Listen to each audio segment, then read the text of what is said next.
So welcome to our another installment of Exploring Consciousness with the Earth Nouveau Hub. And today we're going to talk about avoidance. And as we love playing. I love playing with those words. And I looked at avoidance. What are we avoiding? And then when you look at the word avoidance, a void, dance, dancing in the void. And we have actually the last two Zooms, we have done choice, and we've done name it to claim it. So this is another one falling into the same categories of the new energies. We've done so many Zooms on self-mastery and on clearing and sovereignty. And because of this group being a sort of I would say an advanced group without competition and hierarchy, a group that has been working with all sorts of tools and techniques and looking at their self-mastery and their sovereignty and healing and everything. Lots of people in the group are actually healers, and lots of people who are actually looking at the replays and watching them are healers too. And there's something about this void at the moment that sort of frazzles us a little bit. And I was just thinking, let's look at that void. And how can we reframe that? How can we look at that void to make it slightly less, I wouldn't say less spacey, but to make it slightly less daunting in a way, to bring it, to integrate it more into the way we work. And I was just thinking, I'd like to start with reading a little bit from my book here, which is, funny enough, Exploring Consciousness. That's what it's called, Synchronistic. And I've written a little bit about the void, and I'm just going to read a few paragraphs here before we get into the law and everything that I'm trying to talk about today.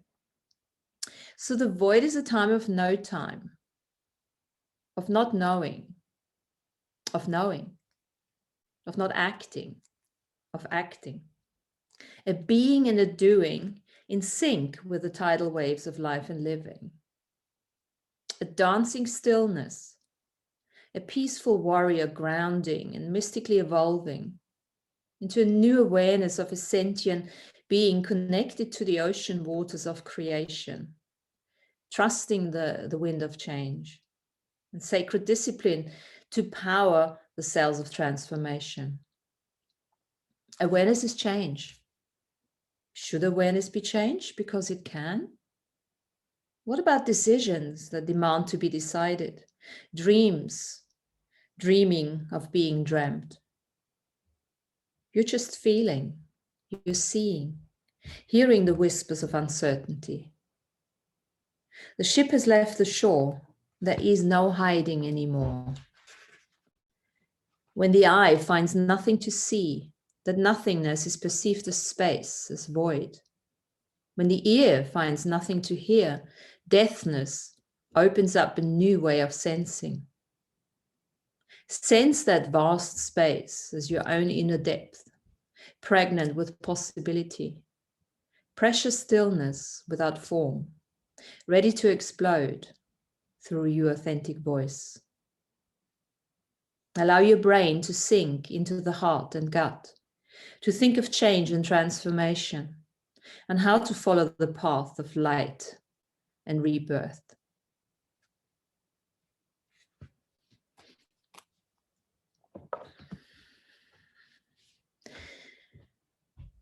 So that is just to set that energy.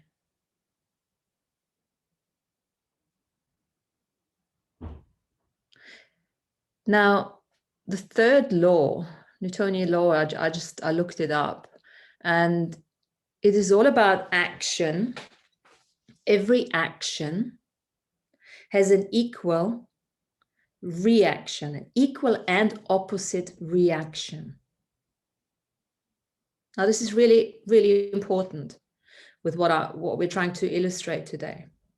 So if every action has an equal force, every force that we are applying to something has an equal and opposite force.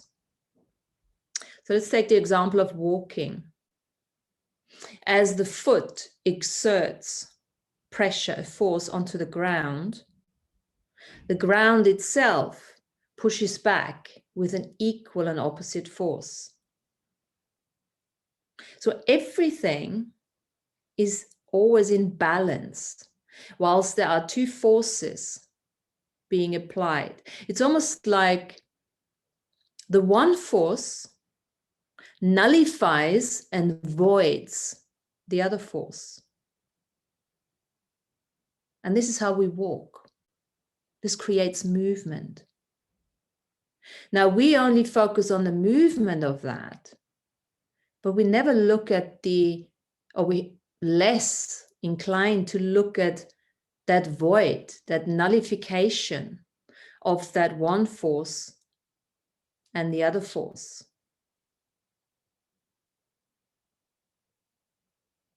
Just let that sink in. So as that creates the movement, what if we could dance in that void that is being created between the inhalation and the exhalation? There's that space, that void space. Now, we talk about black holes, right? Atom, 99.99999% black matter that does not emanate light. That dark matter doesn't have a shadow because there's no light, no shadow. But it's infinite potential as it is pure space. And what if we didn't have to define that void space, that dark matter that the scientists are trying to define? What if we didn't have to define it? What if you didn't have to prove the presence of that space, that void space? But what if we could create with the consequence of it? We're moving away from having to prove the right or the wrong, the defining state, but we cannot deny the consequence of it being there, right? We cannot deny that. Because now it's kicking in even more. This is now the space where we find ourselves where we're still addicted to linear time, but we cannot hide, or we cannot hide from it fracturing, from it changing our experience, our levels of awareness. Every single one of us who is not losing themselves in distraction and gratification and has done a level of self-mastery can perceive that there's something going on with time, right? So let's look at that. Let's look at the intensity. Let's look at A and B, two matters, two objects. One force, equal opposite force. Let's look at what's been happening over the last 54 million years. Domination and control being an intense force, right? Equally opposed, and I'm suggesting self-mastery and sovereignty. Domination and control equally opposed by self-mastery and sovereignty basically nullifies and brings the void space through that lots of us who have done the sovereignty and the self-mastery journey to some or more extent, we find ourselves in that space, and it can be sort of uncomfortable purely because we are not used to it. Now, what if that is wholeness? We're looking at wholeness. We're looking at A being, the force that applies it, and then sovereignty and self-mastery pushing back. It's almost like the two sides of a coin. One side can't be without the other. Now, if we go into separation and we only focus on A, domination and control, we go into separation, right? We forget that we are already self-mastered, sovereign, celestial beings. We've worked towards that over the last, God knows how many million years, to solve the timeline paradox we got ourselves into. Looking at one side only, looking at A only, throws us into separation. What does separation create? Fear. Looking at B, self-mastery and sovereignty only, throws us into separation, because we cannot deny A, because that's the law. Reaction, action, action, reaction. One needs the other in order to exist.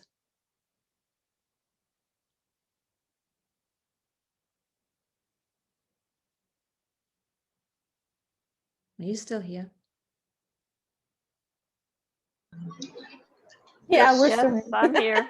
Good. Oh, yeah. Yeah, I'm like, hell, fell asleep now. What the hell is going on here? So that's the idea I want to play with. Really start to acknowledge that void space as something that we have created through the self-mastery and the self-healing. We're no longer, it's called action, reaction, but what if that reaction is not really adding value to domination and control to make it bigger and more nastier? It's actually the opposite. It's the opposite, equal opposite. And this is where many of us find ourselves. Now, the question to you guys is, do you find yourself in that void space, in that black hole almost? And can you perceive the potential in that space? What do you know about that? What do you want to share about that? What can we talk about that? When I think of avoidance, I usually feel in avoidance when I'm procrastinating something that I don't want to do. And I've learned over time to have productive activities, because I know when I'm procrastinating, so that I can spend my time in something useful instead of scrolling Facebook or something, where that avoidance space is productive and useful and comfortable. And when you were talking about like every action having an equal and opposite reaction, what came to me, and I don't mean to be out like in left field, but where resistance comes up for me sometimes is that opposite reaction that I'm either not prepared for, or it's not in alignment with what I want to do and where I'm going. That's where I feel the resistance, is that equal and opposite reaction of resistance for what I either need to do but aren't ready for, or I haven't pushed myself into it yet.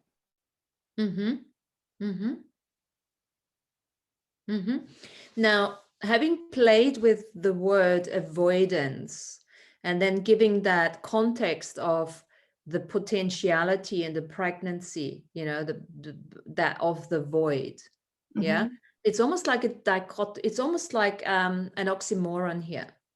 Because on the one hand, we say, oh, I am avoiding something. There is a limitation. I'm limiting myself. And then we use the void as full-on potential.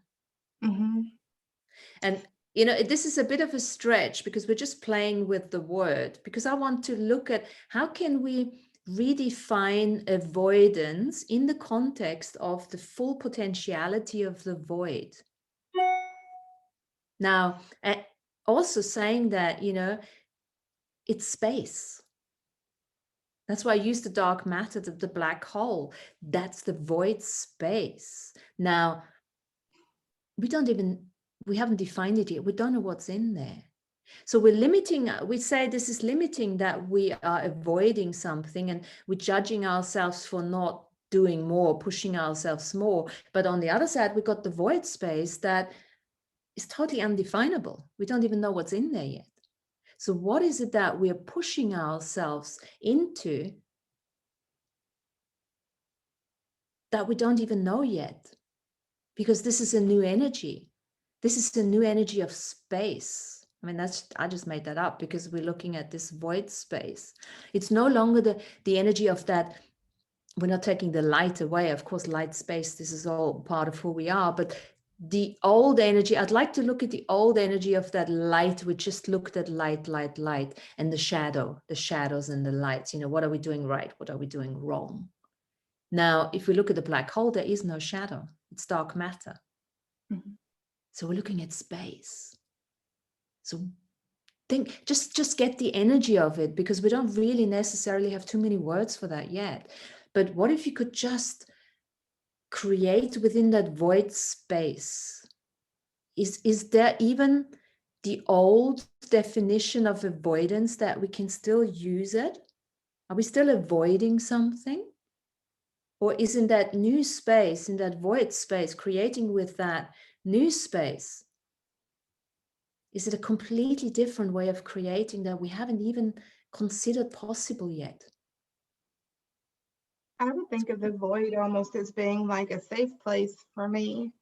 So when I'm avoiding something, I retreat into my cave, my comfort zone, and space is a comfortable place for me energetically. When I need to turn the sound off and block everything out, I mean, I meditate in space where I can't hear anything and it's just open space around me. So that's what I would think of with the void. I love that. I love that. Because you've just actually, avoidance is actually not a limitation then for you. Mm-hmm. It's actually the opposite. It's like, procrastination, yeah. well, is it procrastination, or is it just you choosing to block everything out to get into that space of beingness where there is not necessarily doing that is what we need to do? Mm-hmm. I've got a lot to say about procrastination. We can talk about that too. That's one of those misideas. It's one of those things that I don't understand at all. I looked at procrastination, in detail. We can redefine that very quickly. But I just want to get that energy. And I love what you said, that you are, when you go into avoidance, you go into that space of safety and you just block everything out. And wow, how does it get better than that? I love it. I don't see that. I personally, when I look at the energy of that, it's not limiting. Mm-hmm. It's a super choice. Wow. Lana, you got your hand up. Yeah. I was thinking this morning when I saw the topic, and I pondered the word avoid or avoidance, and the thought popped up in my head that what is avoidance? Why do we avoid things? And the answer that came to me immediately was avoidance or avoid is a skill that we learn in this reality. We develop a skill of avoidance in order to protect ourselves from danger. And for example, you're talking about Newton. What an example would be, so you walk on under the apple tree, and the apple falls on your head. Well, the next time you walk again next to the apple tree, if you have learned the skill of avoidance, you will not walk under the apple tree. You will walk around the apple tree. And that's a really special skill that we develop throughout long periods of time in the reality. So an avoidance is a form of protection that you have developed as this awesome skill that we will take into the universe and teach to other beings in the universe later on. We can look at it from that perspective. I like that too. Yeah. It's I really like a skill. Yeah. So who on this Zoom here now sees avoidance as a skill? Or maybe sees it now as a skill, but didn't see it as a skill before? Jennifer.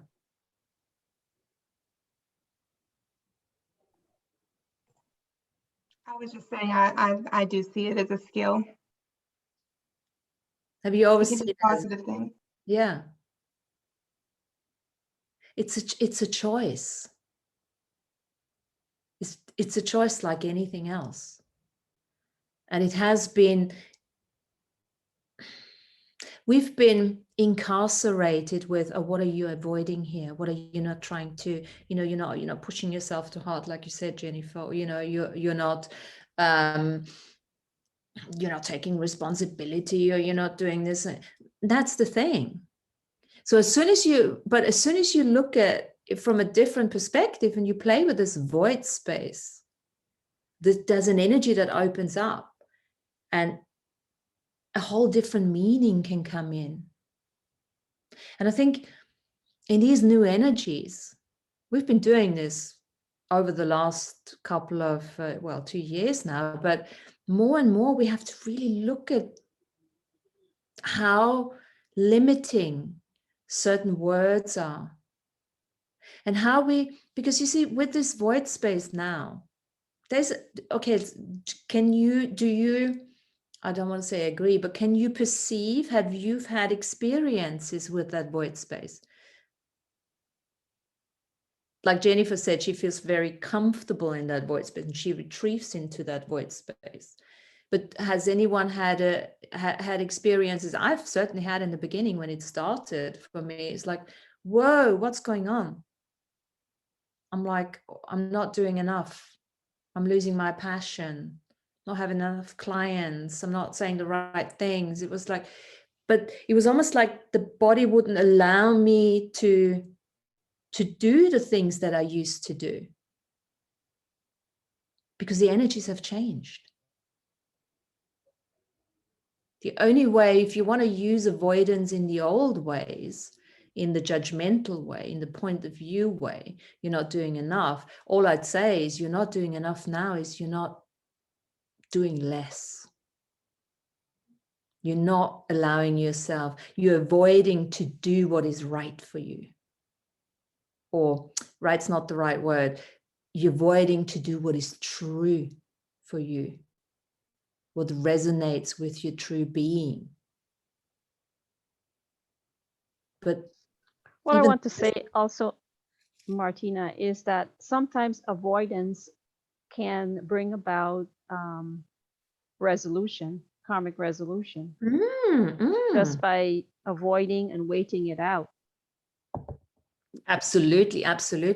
Then the opposite side finds another solution by allowing you to not participate in whatever was intended to participate with another person. And so by avoiding, you kind of procrastinate, and sometimes in the end, the other party finds another solution, and there you get peaceful remedy and resolve of maybe an ancient karmic debt. And what have we been doing in this ascension machine, right? Yeah. Over the last 50, when it started, I don't even know now. 54 million years. But the ascension machine itself started later. That was all the timeline paradox, 300,000 years ago or something, if I remember correctly. Yeah. When we all really here came together, right? Or it doesn't really matter. The thing is, what was I going to say now? Yeah, karmic resolution, right? Yeah. Domination and control. equally opposed by self-healing and self-mastery. That's all the karmic resolution. Now, we need to look at some stage now, that's been done. We have opposed that, and we will keep doing that as we stay in our sovereignty, as we stay in our self-mastery, as we keep working that. But the energy, the changes on the planet, having, crossed the galactic plane, and all the solar, influences that are coming in, this is all helping us now. It's almost like, and I'm talking to a group that understands self-mastery, yeah? So if I would be talking to somebody who's never done any of that, then I wouldn't say these things. But I'm talking to you guys. So you can play in the void space. You can allow yourself to say, look, karmic resolution, I've done it. And yes, there will always be more, but the energy is working in your favor now. You can now really start focusing in, what do I want to do with this void space? What do I want to create with the consequences of this void space? I don't even need to understand what the void space, what the 9.999 actually is. What if you can step away from the shadow work now? Can I trust and not doubt? Can I trust that the energy is on my side?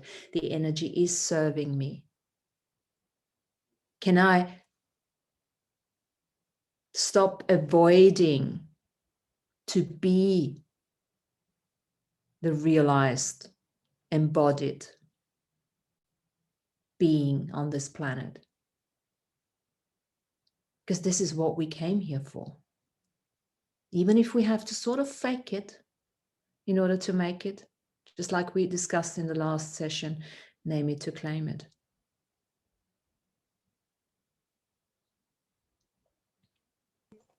I really like what Lana said, because what comes up for me a lot in my profession is that I just take care of things. I just do things, and I'm working more to empower other people to do things so that they learn how to do it and I don't have to do it.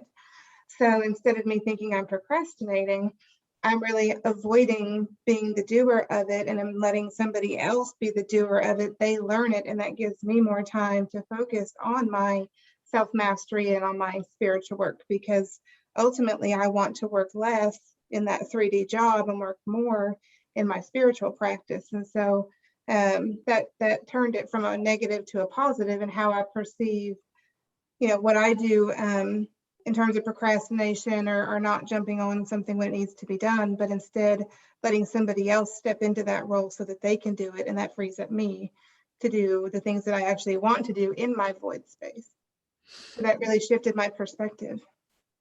Absolutely. And you know what? I personally don't call that procrastination. Yeah. I call that mastery. I call that being very smart. Yeah. Being very smart, being, you know what? Having let go of the ego mind that says, oh, I have to do everything. Mm-hmm. Just because you're good at it doesn't mean that you have to do it. That's a big thing, because lots of us are good, not just at one thing. We're good at many, many, many things. And that's why we used to do all of them. It's the university of learning the skills here. That's why we're the best of the best of the best. Mm-hmm. Mm-hmm. Because these might not seem to us right now as though they're skills, but they're actually skills. Mm.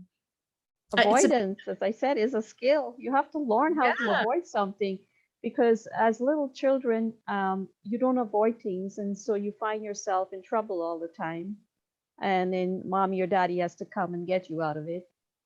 But once you start to learn the skills of avoidance, you don't end up in those troubles anymore, right? If you know that you're going to get a whooping when you come home from your mom for doing something earlier, then you're going to avoid doing that thing, right? Just saying. I'd just like to invite you to one consideration, because avoidance in this collective consciousness has still a negativity to it. And as we still use words like that, we're still tacitly consenting to the collective, and we still entangle with the energy.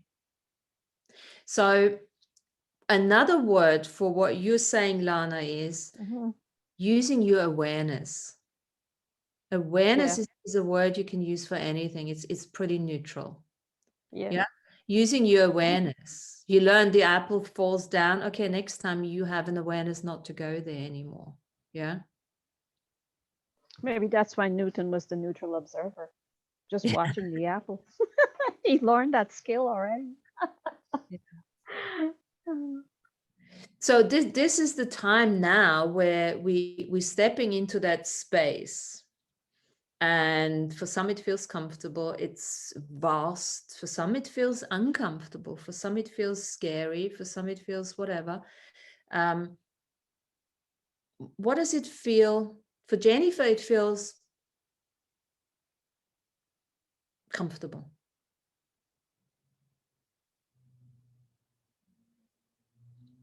What does this void space, that do you perceive it, and what does it feel for you? What do you perceive it to be?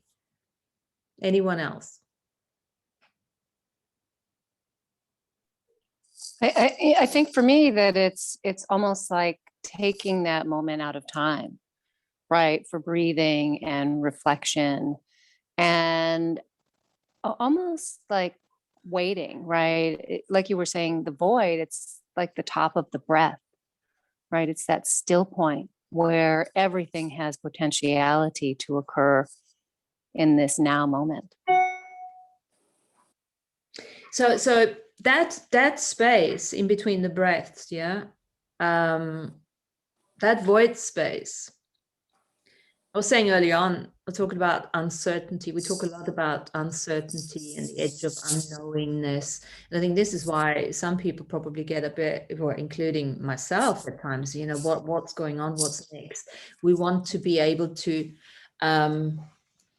know what's going on, right? So we have to let go of that wanting to know, of that entire idea of knowledge, because even that is completely falling apart. And, you know, over the next couple of years will be, you know, more and more, it will come out in the open that all these things that we've learned, lots of them were lies that we just bought into. So how familiar, how not familiar, how comfortable, how not comfortable, what's a good word? How at ease are we with that uncertainty, with that void space? Because we really don't know what's there. I mean, for me, I'm getting more and more easy with it. You know, as I step more into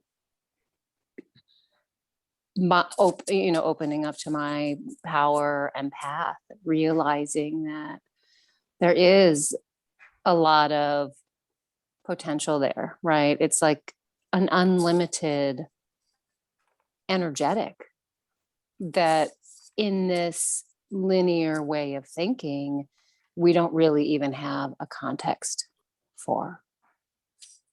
So by, you know, by intensifying the self-mastery and the sovereignty, the void space becomes more light. There's almost like a light is being sort of shined onto that void space, right? Is that what you're saying? I think so. Do you use it? I mean, or maybe we just get more comfortable with the unknowingness. What does it look right? like for you? If you have a metaphorical thing for you. I would say a moment of pause, right? I mean, I think the top of the breath or the bottom of the breath is the best way for me to describe it. Mm-hmm. You know, I had an interesting experience this last week, right? And as you talk about the law of Newton's third law, right? Equal reaction. Mm-hmm. So, you know, we talked about name it to claim it, last week, and I didn't have my headset, so I couldn't really comment as we were talking during the show. But then I went home and I wrote all of the things down that I was thinking as we were talking about it, right? And that was a very powerful experience for me. And thank you guys all for being a witness to that, and sharing and and so what happened after that, and I noticed, for myself, when I claim something very powerful, I always have an equal and opposite reaction where I go back into this place of, I guess I would call it, avoidance of power, avoidance of sovereignty, right? And I find myself, dropping into old, habit patterns of, avoiding work, or avoiding, taking that inertia and creating something more with it. So, that's one of the struggles that I have, right? And so this time I noticed, was really conscious that I was doing that. And so I said, okay, wait a minute, I'm just going to take a step back and pause, and found myself in this void space, right? Where it was almost like I was able to then kind of take an inventory of what came up, right, energetically, and kind of look deeper into that for myself, and then wait, right? And then I just kind of waited in this space, almost like the top of the breath. It's like, okay, I can see my reaction and my action and my opposite reaction, but now what if I just stop, right, and listen and be and see, how that energy affects my body and my life. And then, of course, consequently, all of these kind of things started moving again, right? I found out a bunch of information, about my ancestral lineage from my mom, and that kind of created a whole next step of action, right, in a way, for me. So, just like being aware, I've also been reading, I don't know if any of you have read Barbara Hand Clow's book, The Pleiadian Agenda, but it's a very interesting book. And I've been rereading that. And one of the things that she was saying is that humans can't get an idea of, the vastness of the human experience without, in the linear perspective, right? You need to look at things from a multidimensional perspective. And I think the void space is really a lot about that multidimensional perspective, right? Being able to back up and say, okay, things aren't just this, right? Things are multifaceted. There's so much that we don't see and hear and touch, or that's tangible, right, in this linear way of looking at things, which, I think most of us here have that multidimensional perspective, right? And probably there's a lot of people who don't in our lives, right? I think less and less so as we continue to have this multidimensional perspective. So that's Tanya, that was just a beautiful invitation to all of us to hang out a bit more often, longer, in that void space, in that multidimensional space that we can't define yet. Yeah. Without having a point of view, without judging ourselves for not doing it right, because there's no such thing. We can't do it right or wrong. Yeah. Anything goes in that space. And that's why it is so precious. This is also the space for us to go into, to get out of to wean ourselves off linear time. Yeah. Look at linear time as an addiction. Habit, yes, obviously. But look at it from use the word addiction, because we're addicted to it. Because it's more difficult to get, out of an addiction.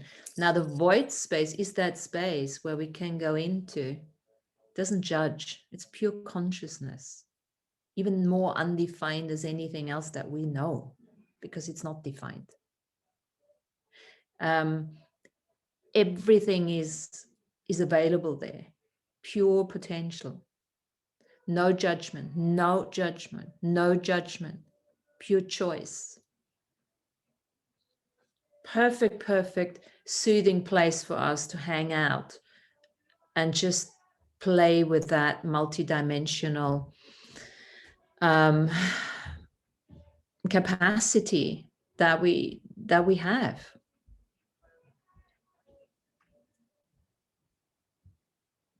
Anyone else who wants to tell us about that void or avoid space? Avoiding the void. What's it going to take for us to stop avoiding the void? Start making the void our friends. And sometimes it's like, I was asked, because I work with metaphors, so what does it look like? What does it look like? When I do my meditation, when I go into the void space, there's a gong bath usually, and it's dark. Yeah.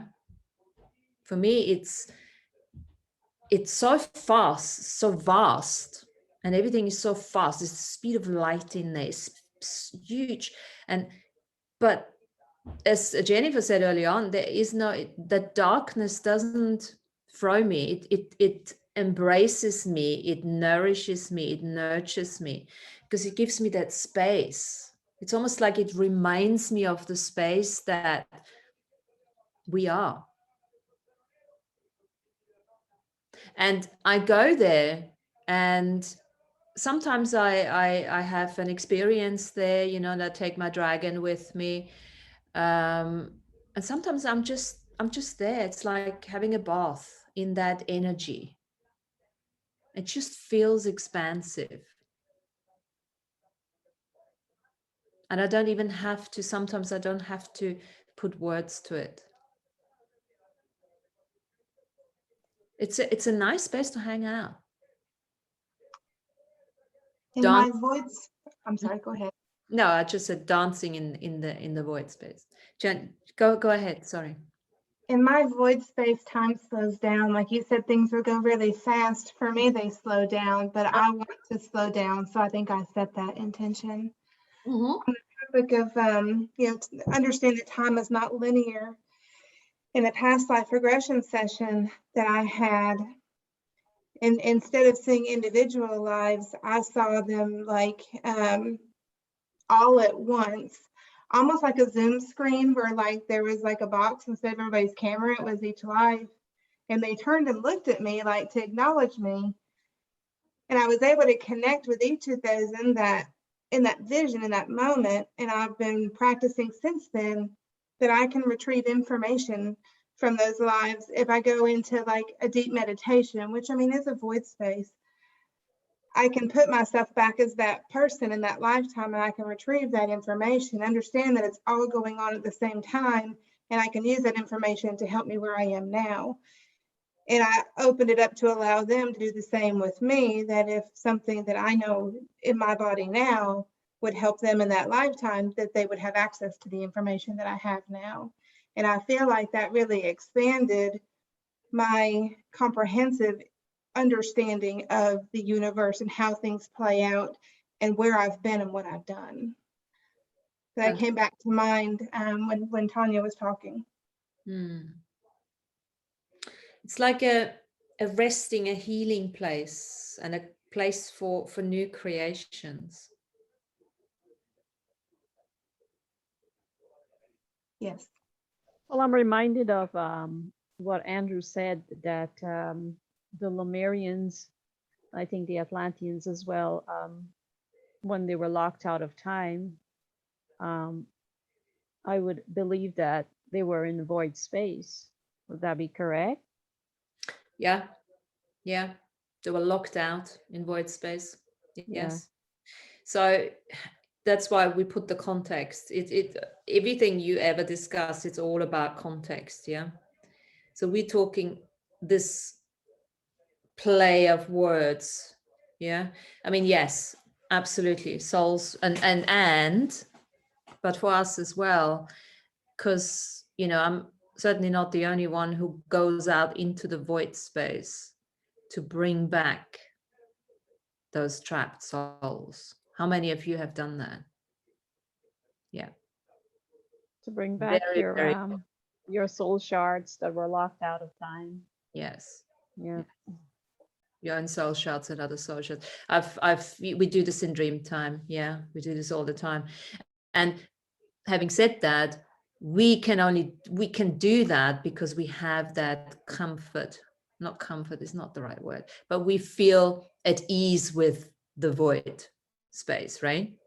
Because if you tell people, oh, you're going out into the void space and bringing people that are locked out for millions of years, well, yeah, that's what we do, right? So you have to have a certain understanding of what that is, and not, because most people are still scared of the void space, right? But again, I just want to make a reference to the context we were talking, you know, just to play with the words as well, so people not misunderstand. You know, we don't want to get locked out in the void space. Yeah, this is not what we're talking about here. Yeah, Right. it's just, yeah, thanks for making that point, you know. Yeah. So we're not getting misunderstood here. It's just really looking at how far we've come, and it's a nice way of saying is we've basically countered domination and control by going into that self-mastery and sovereignty, right? Almost balance it out. That's how we keep on balancing out. That's the oneness that we have to be, to acknowledge what's going on and to keep working the opposite energy to create that void space where more of the potential is available. Yeah. Lots of people would look at reaction in a different way, but that's not what we're doing today. Lots of people say, okay, well, domination, control is crap, is slavery and this and that, and we're just going to have a go now. And then what we do, we create more separation. That's not what we're talking about. We're talking about looking at that opposite, equal and opposite. And the other thing is as well, you know, with every intensity, yeah, is equal to the potentiality. Again, two sides of the coin.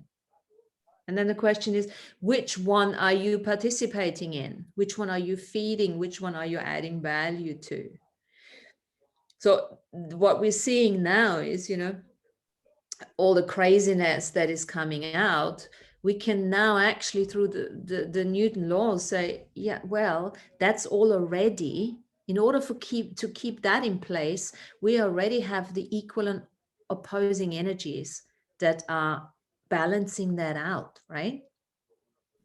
I just thought of something that I want to ask a question about. And so can I just say one more thing? Go ahead. Just one more thing. Okay.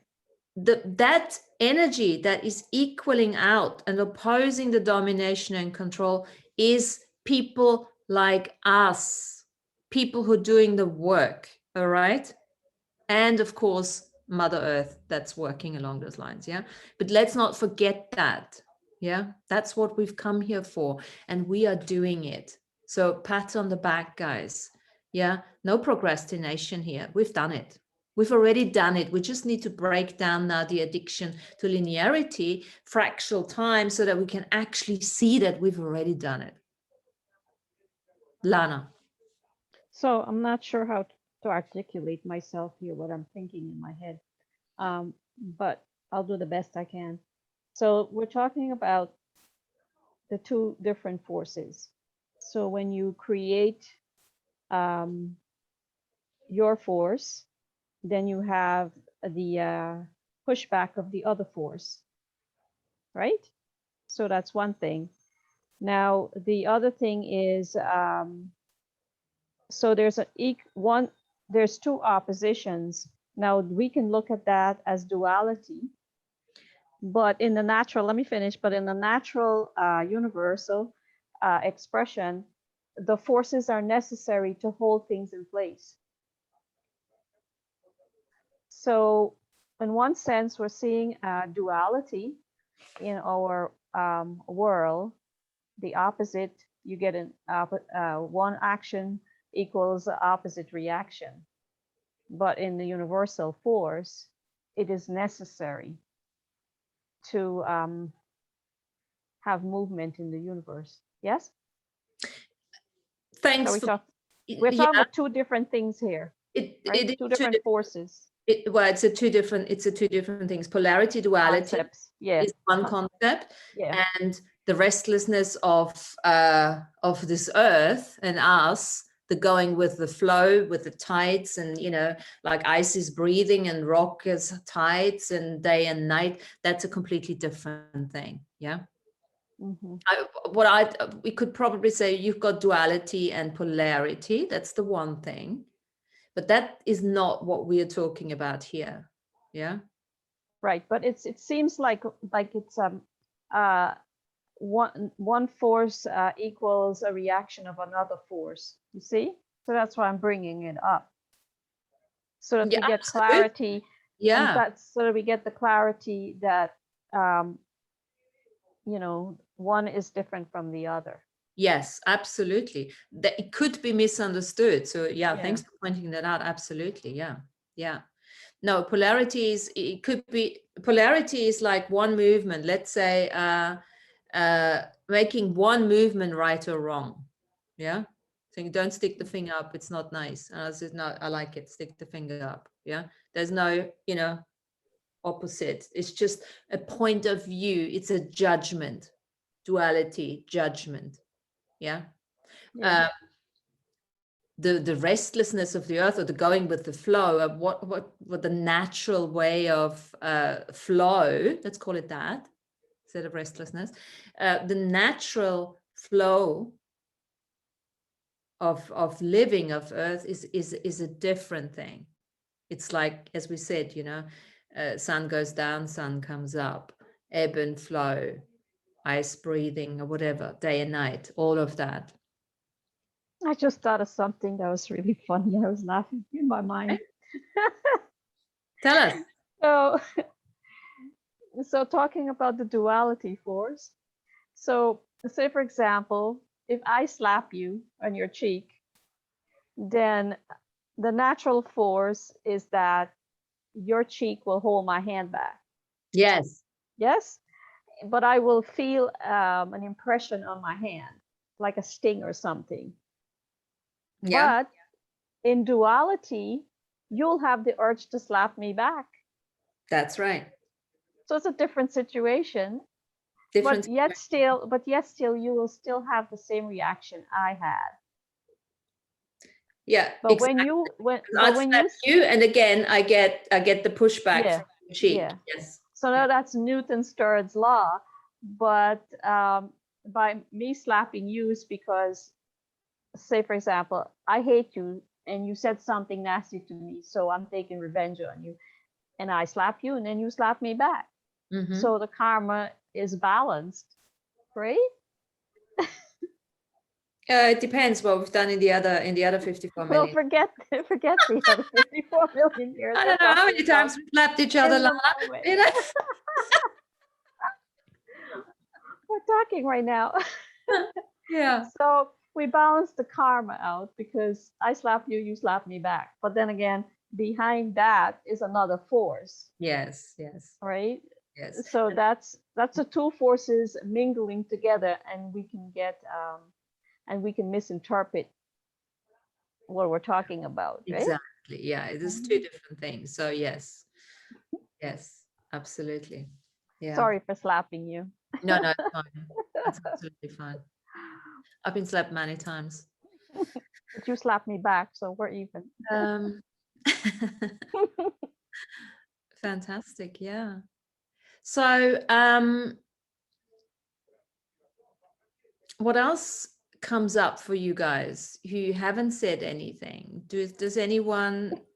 Me. Amy, I've been trying to raise my hand. I can't figure out how to do it. I don't know how to do it. Talk. I can't figure it out. I don't know. Okay, I might have to go back a few minutes.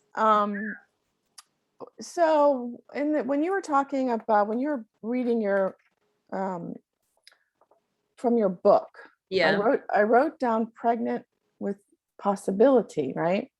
And then I went to being pregnant. And I thought, to me, that feels like a void space in itself.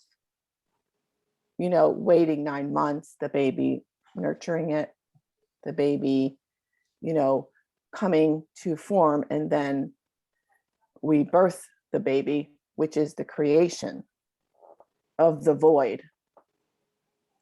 So that was my metaphor for that, for myself. I got a feeling of that. And then when you said something about inhalation, exhalation, there's a void space there. Mm-hmm. And I thought, well, why do we have to even fill that void space?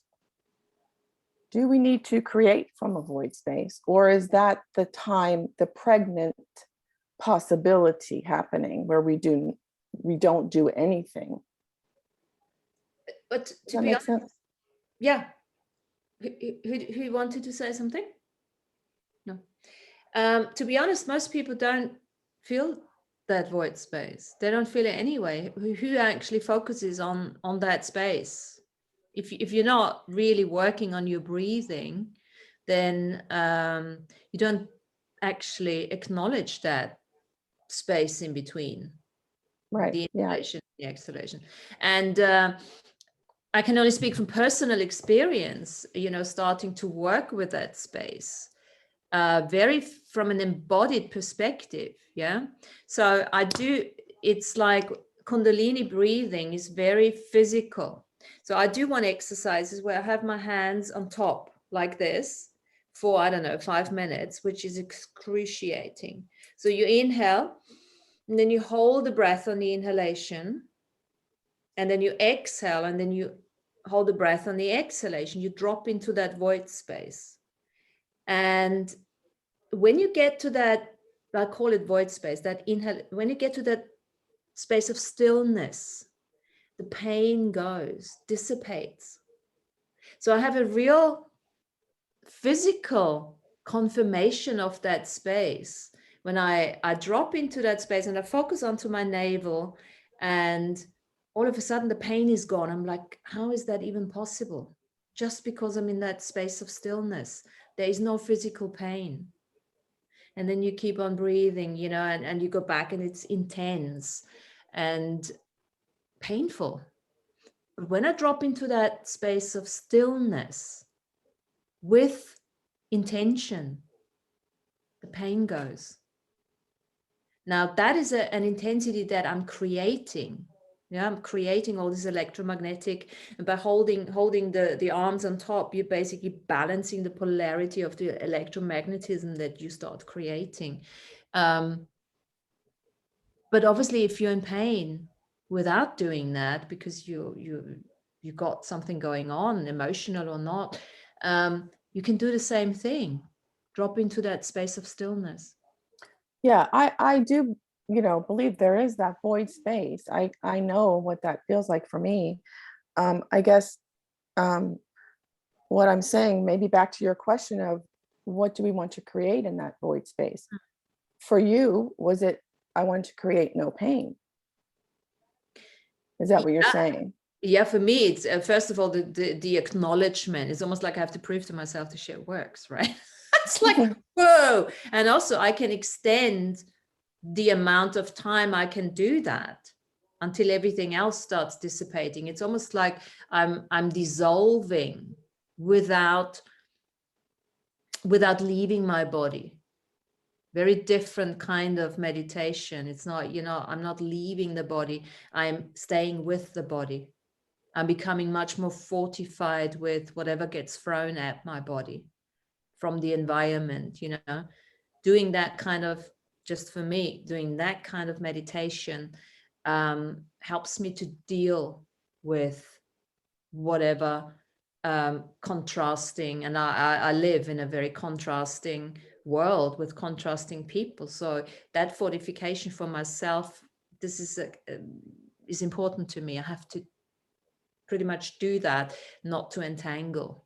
or help myself to get out of the entanglement, because it's very easy to fall back into entanglement, no matter how much fucking work you've done.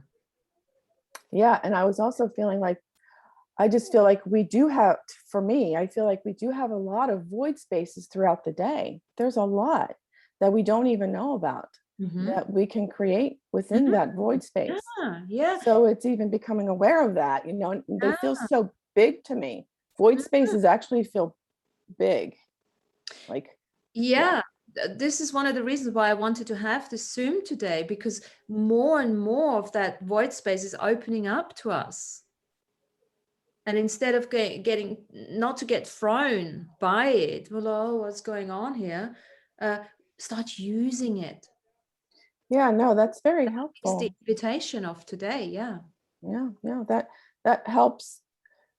I don't know what I'm trying to say. It kind of helps, like, you know, you said with the A and the B, that was kind of cool with the domination and control and the self-mastery, because, you know, you can't have one without the other. Now, can we shrink the domination and control? Can we shrink that so that, or, you know, does it also shrink our sovereignty too at the same time?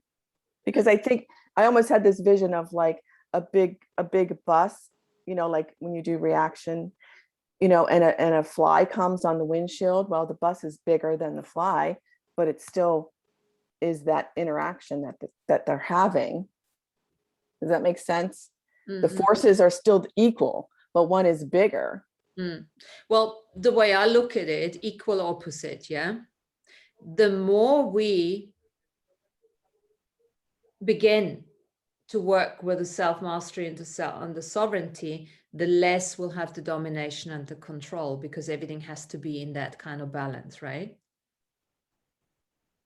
I mean, what have we had until now? We had, you know, much more, you know, more on the A, domination and control, less on the other side.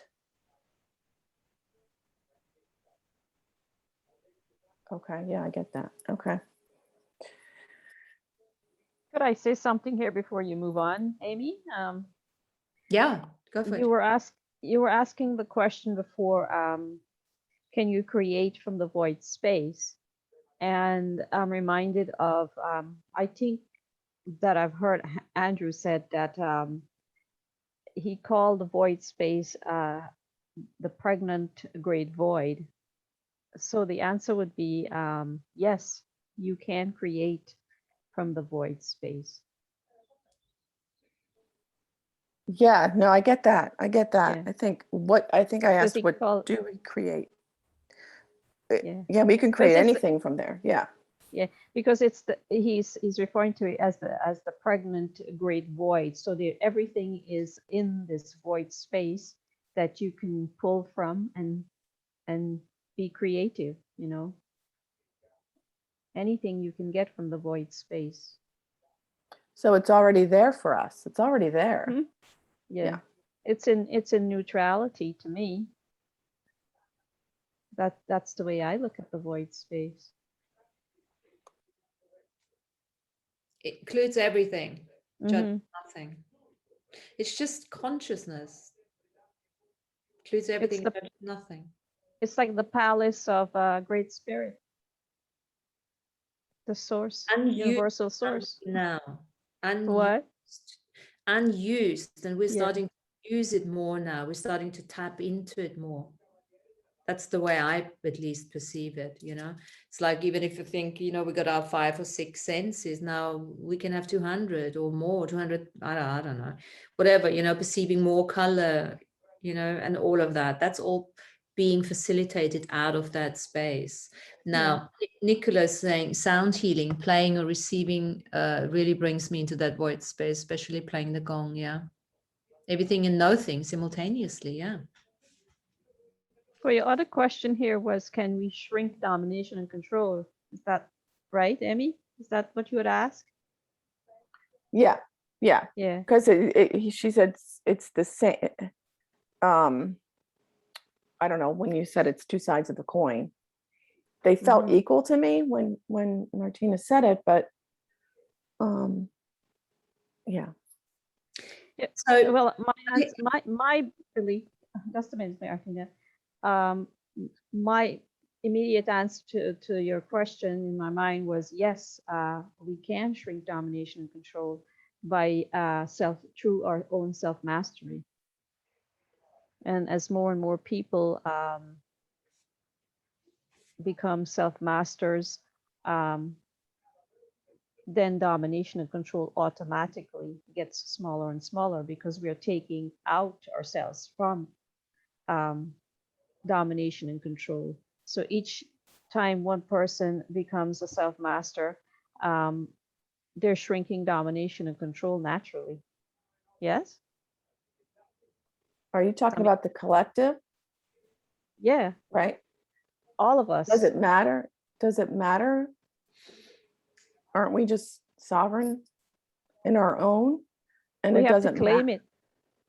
Yeah. If we don't claim it, we're still part of domination and control. They still have the power over us. And that's why Andrew always emphasizes do your revocations. Because once you do your revocation, you're empowering your own ability, your own self. And this way, domination and control don't have the upper hand on you. And you're removing yourself naturally from their grasp. So that is shrinking domination and control just in a natural way. And also, again, I want to just make a reference and in the context of what we're playing here, yeah, void avoidance and all of that, because let's not forget, or let's remind ourselves that we're actually at some level not shrinking anything. It's like we're just creating a new bubble of reality, right? We're taking ourselves out of it. Yeah, there will always because it's not everyone is on this path of becoming realized, embodied celestial beings. There's actually a tiny fraction, we said that last time, who is doing that. And we cannot destroy, we can only counter it. We can only counter it and make it work for us. It doesn't take it away, it's still there, but we don't need to focus on it. Yeah, that's what it feels like to me. That's it. It's that it doesn't even, I don't even think about it anymore. It's like I don't even think about it. So that, I guess that's what I was trying to say was mine is shrinking. Mine feels like it's shrinking, my domination and control, whatever that is for me. Because you're starting to create your own bubble of reality where you're making certain choices, Having said that, as soon as you entangle with the energy, it's right there again. It's like everything, energy cannot be destroyed. Yeah, that's right. That's right. It's so true. You just go, I don't know, this 18th universe, well, where some of those people will be going into a different universe, right? And then we are in a different bubbles of reality and all of that. But we need to keep that in mind too. So we're just playing really with that void space. What are we avoiding, and which side are we on? But even as I said, we don't want to be on any side because that just causes separation. I want to look at this as oneness, coming into our multidimensionality, where we can allow ourselves to play with that space. And this is that space that we haven't explored yet. Like we said, the last two shows, it's like playing with our imagination, working with that space, whatever that is available there. What are the new potentials that we haven't considered yet? And that intensity that probably all of us here went through just shows that we have the capacity. If we have been able over the last 54 million years to deal with all of that, what we created, obviously ourselves, yes, nobody's taking that away, then we can now create with that potential on the other side, right?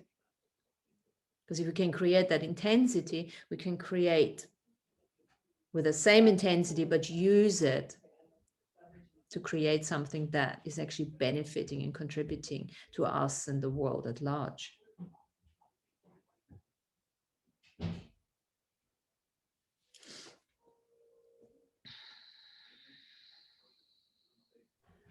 I want to go back to that slap just for a second. And, talking about the urge, right, to slap back. And, this disconnection or not engaging, right? Think about like Christ's teaching of turning the other cheek, right? And that was right there holding the space for not creating more karma or disengaging from that duality, right? So that was, in itself, that action where people went, oh, wait a minute, we've always been taught like the eye for the eye, the slap for the slap. But what if we didn't? What if we chose to step away from that and say, no, I don't need to engage with that energy, right? And so this like engaging with the duality and the system of domination and control, the world management team, we can choose, right? We have that choice to say, no, thanks, not today, Exactly. right? Not my monkeys, not my circus. Not my circus, exactly. Not my father's company. And by doing that, what are we actually doing? As the avatar, we're taking charge of our wounded versions in the past that would have done it. So our choices that we're making, this is why AB keeps on saying, forget about the past, it's everything what's really happening right here and now, because those choices that you're making today are healing to you in the past, your ancestral parts and shards. And that's what we're here for. Yeah. And this is what we've been doing. And this is the extent and the vastness and the amazingness of us having volunteered. We are volunteer souls. And this is where we have the support from the benevolent off-worlders and underworlders and all of that. Because by healing ourselves here, we're opening that void space. We're releasing the souls that are trapped. We are healing not just ourselves and our shards, but we are contributing to the healing of the extra dimensionals, extra terrestrials, I suppose, as well, to some extent. It's not. We are quite amazing. We're not avoiding anything. So we are dancing in the void. Yoo-hoo! In the void, yeah. We are. That's what I got when you said that. I'm like, we are doing, Yeah. we are dancing. Next time you feel like Yeah. you're not doing enough, look twice, look again. Probably dancing in the void, right? Just because nobody else can't see it, right? Salsa dancing, yeah, whatever. Anything goes there. Yeah, I love that. I love that. No more judgment. That gets you going. No more judgment. And I know we've become really good not judging others, but that's not what I'm talking about. Even more so, don't judge yourself. Don't judging the self for the choices that you're making that are resonant to you. We've talked about this in the judgment, in the choice.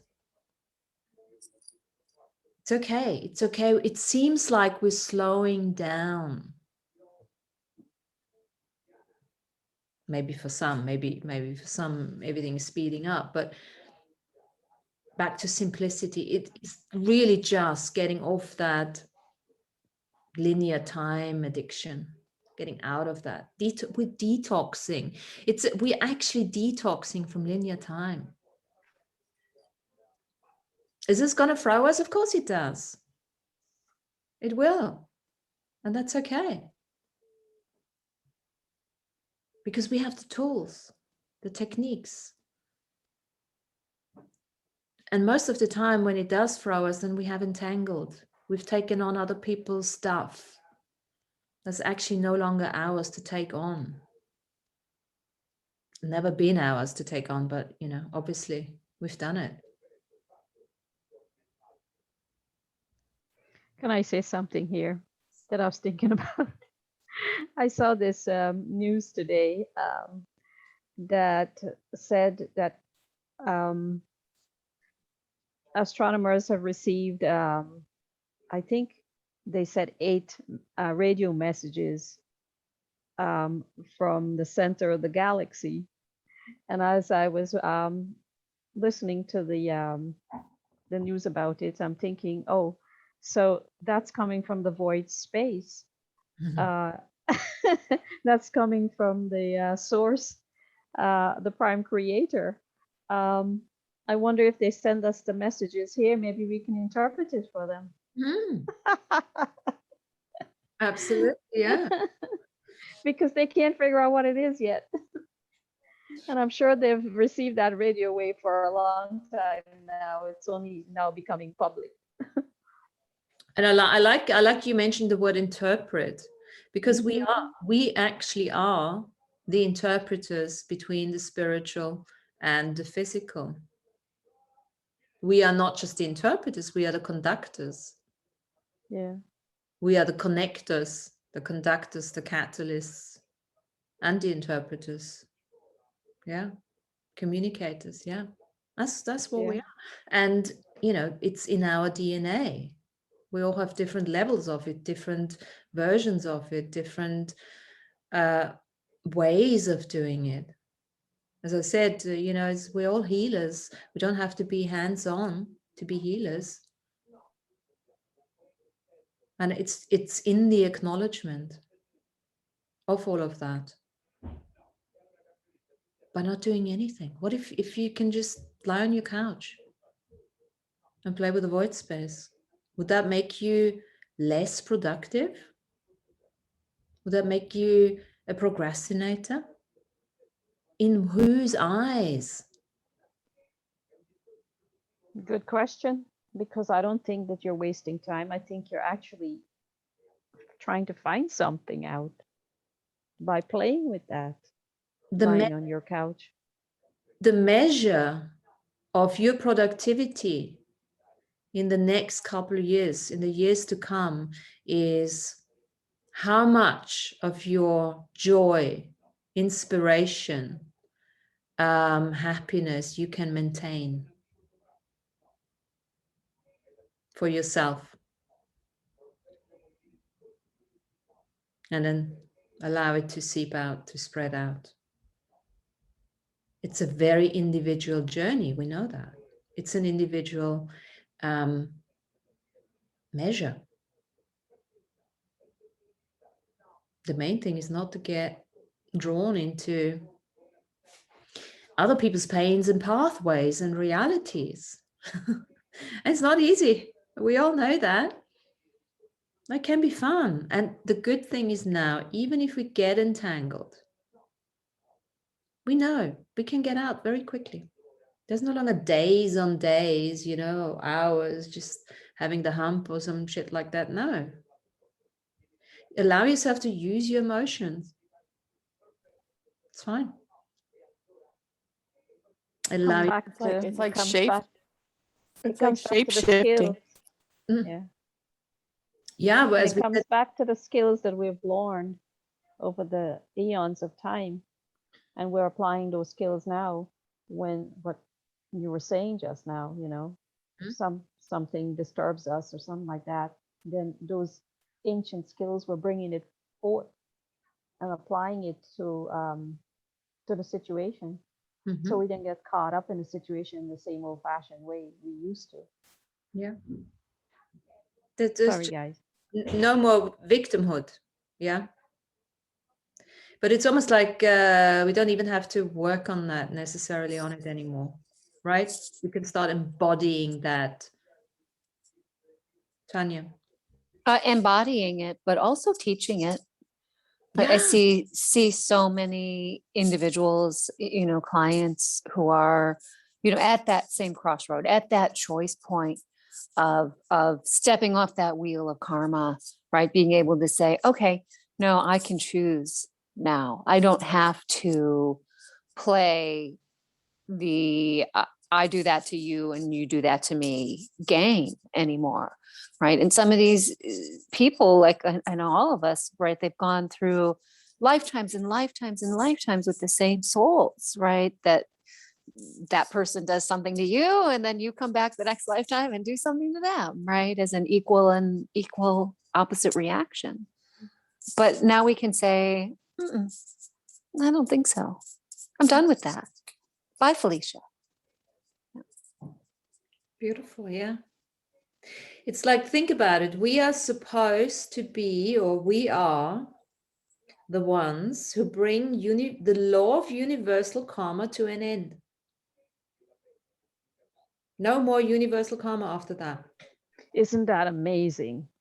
I know, it's like, what? Say what? Yeah.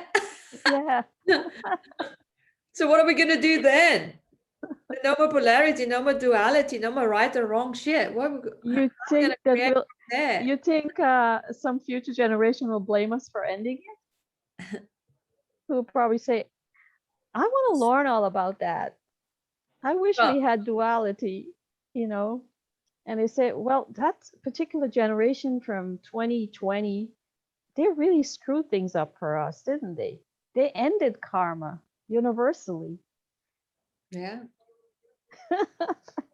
And now they're like big shots, big swinging ones out there teaching it.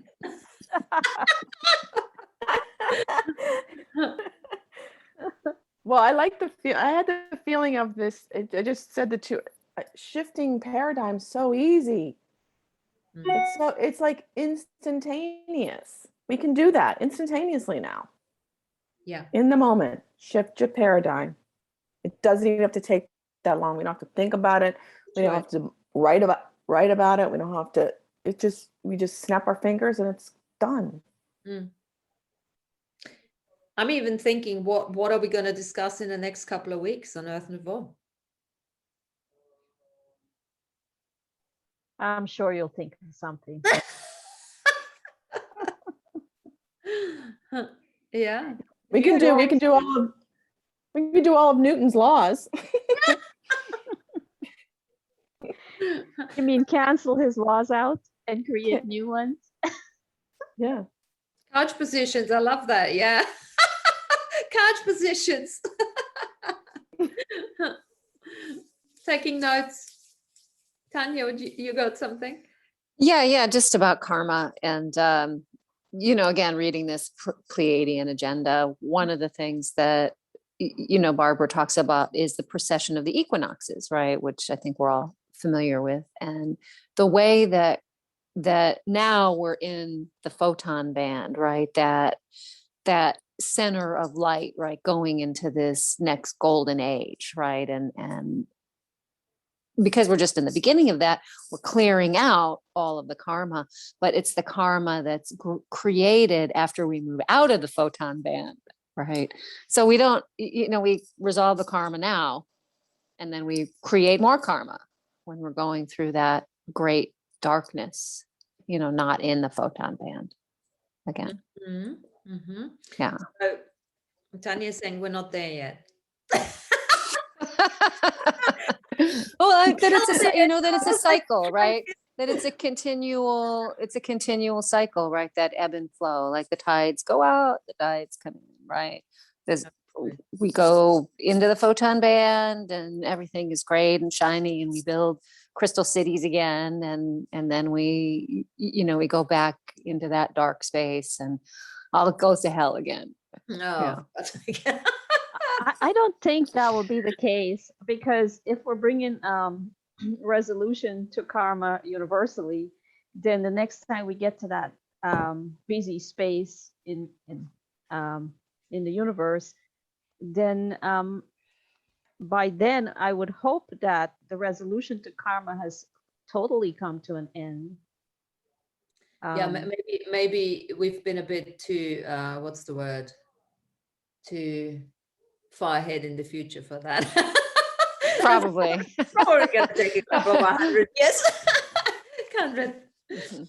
That's right. Another 26,000 or more years yet before we get back to or 50 something 1,000 years before we get back into the dark space again. Yeah. Yeah. 4,800 years or Yeah. something like that. Yeah. Yeah. And I saw a would- question by Jennifer and yes, say, title of the I'll book. just pop it in Pop this it in, chat please. here. Yes. Pop it in. Good. Yeah, and so yeah, now that's been good. We, as always, if you got anything that you would like to have a Zoom about, just directly message me. Any ideas or something that you would like to discuss, or that's a good idea as well. If you have any books that you would like to recommend or anything like that, it's always nice. Pleiadian Agenda, yeah. I might have one by her, I think, which I need to find out the title. Because it's nice actually now to go back and reread. It's quite interesting. Lots of the teachers out there, they're doing that now. They're not doing new material.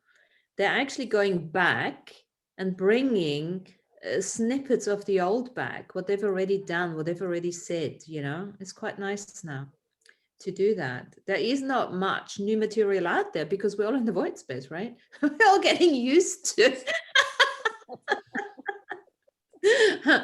And this is why we have to get really, really comfy in that space.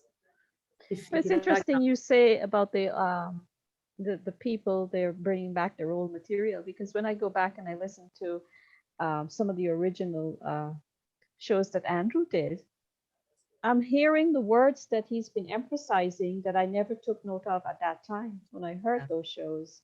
Yeah. And everything is making so much more sense to me now, what he's been teaching. And the language was always the same, I noticed. Yes. And I'm really enjoying re-listening to the older shows, because I'm getting more clarity the second time around, and everything is making more sense to me because I have a better understanding after 8 years of his work. There's so much more. And so because I grasp some of the understanding of our history, I'm expanding my understanding even more when I re-listen to the shows about the parts I never really understood in the beginning. So the clarity is becoming more expansive. Absolutely. And that's a very good tip for all of us to just go back and re-listen to whoever, AB's material, other people's material, your own material. Just go back. I mean, even look at your own stuff, what you've created, workshops or something, and use it, amend it, recycle it, upcycle it. I do a lot of that. I often go back and think, oh, that's interesting. I've written that again, and you upcycle it, why not? And you use it, or you add some other information. So that's a good tip, Lana, to do that. And the more we actually do, the more we realize, the less we need to talk about it, because everything becomes quite, oh, right, it's normal. Do we need to do a Zoom about this, right? So, it's like, okay, everything is, making sense now. But it's good to bring up subjects, because then maybe there is something little that you need some clarity on. And when you talk about it and you bring it up, you get, a more better understanding of absolutely a certain subject matter. And also, I mean, just put it up on one word, do some reframing. Reframing is always cool, looking at the opposite of something. Sorry, whom did I cut off here, Amy? No, that it also changed the energy. I mean, we just changed the energy of the words today. Yeah. For a deeper meaning, another layer to dig into, and there's more layers, I'm sure. There is more layers. Yeah, I think we won't run out of ideas. No, we're not. You'll come up with something new. Absolutely. There's plenty to discuss yet. If not, we can always go into galactic history and continue discussing the 20-part series, because I think that would help a lot of people who is just now finding Andrew's material. and Yes. just expand and Yes. some Yes. of the Yes. Yeah. questions. Yeah, Yes. because we Absolutely. only did 2 parts so far. And there's, yeah, we will do that, Lana. And there's also the invitation to everyone out there, especially on the Zoom that comes, to start doing your own work, putting your own work together now. Yeah. And really bringing your own experiences through, starting to tell your stories. This is the time now. Yeah. Where we all have to come through. And even if it's just, putting the hand up and starting to have your voice heard, and things like that, because every single one of us counts. Every single one of you counts. It doesn't matter how it comes out, it's the energy. And that's part of the message that I want to put out there for all of us. Don't be shy, apply. Okay, my lovelies, I'm going to let you go. We've done well. Hope you enjoyed it. Thanks for being here. And yes, we will see you next week, obviously. Jennifer Stone, she showed Bye. up. Yay.